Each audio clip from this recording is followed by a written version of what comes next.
कवि ने लिखा है, रे सदियों के बाद हिमालय आंसू भर कर रोया। रोया था वो। ऋषि दयानंद का आप जीवन पढ़ना, उनकी जीवनी को पढ़ना, ऋषि दयानंद की आंखों में कभी आंसू नहीं आए। घर को छोड़ दिया और जिस समय घर पर ही थे तो उनके सामने उनके चाचा की मृत्यु हुई, उनकी बहन की मृत्यु हुई, लेकिन वो नहीं रोए। और यहां तक कि उनके पिता ने उनको पाषाण हृदय कहा। पाषाण हृदय, किसकी आंखों में आंसू नहीं है, लेकिन वह जो मां अपने चाचा की मृत्यु पर नहीं रोया, बहन की मृत्यु पर नहीं रोया, लेकिन हाँ एक दिन वो रो रहा है। ऐसा क्या हो गया? अपने सगे, अपने संबंधी, परिवार में नहीं रो रहा है, लेकिन आज रो रहा है। हाँ, वो रोया था एक बार। गंगा के किनारे ऋषि दयानंद बैठे हुए हैं, समाधिस्थ हैं। तभी एक आहट आती है, नेत्र खुलते हैं तो क्या देखते हैं कि एक मां, एक देवी गंगा में कुछ प्रवाहित करती है। जैसे ही गंगा में प्रवाहित किया, ऋषि दयानंद ने देखा कि गंगा में प्रवाहित तो कर दिया, लेकिन जिसको वो ढक करके लाई थी कफन के रूप में, उसने उसको उतार लिया। ऋषि दयानंद से रहा नहीं गया। ऋषि दयानंद आगे बढ़े, बोला, मां ये क्या कर रही हो आप? आपने क्या प्रवाहित किया है? मां की आंखों में आंसू हैं। मां रोती जा रही है, कह रही है, बाबा पूछ करके क्या करोगे कि मैं क्या कर रही हूं?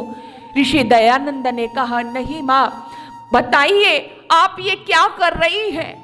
बोले, मेरे जिगर का टुकड़ा, मेरा इकलौता पुत्र मुझे छोड़ करके चला गया है, इसलिए इसको मां गंगा के आंचल में प्रवाहित कर रही हूं। ऋषि ने कहा, ये तो ठीक है मां कि आपने अपने बेटे को गंगा में बहा दिया, गंगा की गोद में सौंप दिया, लेकिन ये जो कफन के रूप में आप कपड़ा ढक करके लाई थी, इसको उतार लिया। ये बात मेरी समझ में नहीं आई। अब तो वो मां और भी जोर जोर से रोने लगी। मां रो रही थी, कह रही थी, बाबा पूछना चाहते हो कि ये कफन मैंने क्यों उतार लिया? बाबा कहते हैं, हाँ, क्या अपने पुत्र से ज्यादा प्यारा तुम्हें ये कफन का टुकड़ा था? मां रोती जा रही थी, कह रही थी, नहीं नहीं बाबा, ये बात आप मत कहो, मुझे बेटे से ज्यादा प्यारा कफन का टुकड़ा नहीं था। मैंने ये इसलिए उतार लिया कि मेरा बेटा जो दम तोड़ गया है, बहुत गरीबी के कारण, लाचारी के कारण दम तोड़ गया है। मेरे पति देव तो पहले ही दम तोड़ चुके थे, एकमात्र सहारा था, लेकिन ये भी दम तोड़ गया। क्यों? क्योंकि इसको दिखाने के लिए, इलाज कराने के लिए, दवा के लिए मेरे पास पैसे नहीं थे। और बाबा तुम जो कफन उतारने की बात कह रहे हो, तो मेरे पास एक ही साड़ी है जो मैंने पहन रखी है। आधी साड़ी फाड़ करके मैं अपने बेटे को ढक करके लाई थी, कफन के रूप में उड़ा करके लाई थी, तो मैंने बेटे को तो माँ गंगा की गोद में बहा दिया है, प्रवाहित कर दिया है।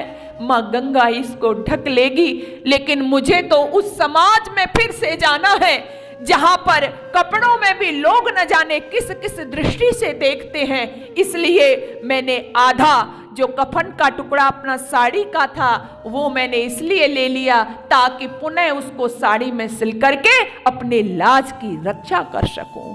बहनों और भाइयों, ये घटना को सुन करके, ये दृश्य को देख करके ऋषि दयानंद की आंखें गंगा यमुना बन गई थी।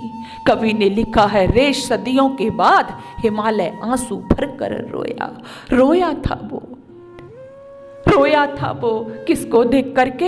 एकमात्र शक्ति की दशा को देख करके। और ऋषि ने यह प्रण किया था कि हमारा देश जो कभी सोने की चिड़िया जिसको कहा जाता था, आज उस देश की माओं को लाज ढकने तक के लिए वस्त्र तक नहीं। बस ऋषि ने कहा बहुत हो गया, और वो चल पड़ा था अनंत की अनजानी राहों में, और बस उसने वहीं से काम करना शुरू किया। और जो वो भूमिका ऋषि दयानंद ने मातृशक्ति के लिए अदा की, वही बढ़ते बढ़ते इस देश की स्वतंत्रता में यहाँ पर पढ़ी लिखी माताएं बहनें बैठी हुई हैं, ऋषि दयानंद का सबसे बड़ा योगदान रहा।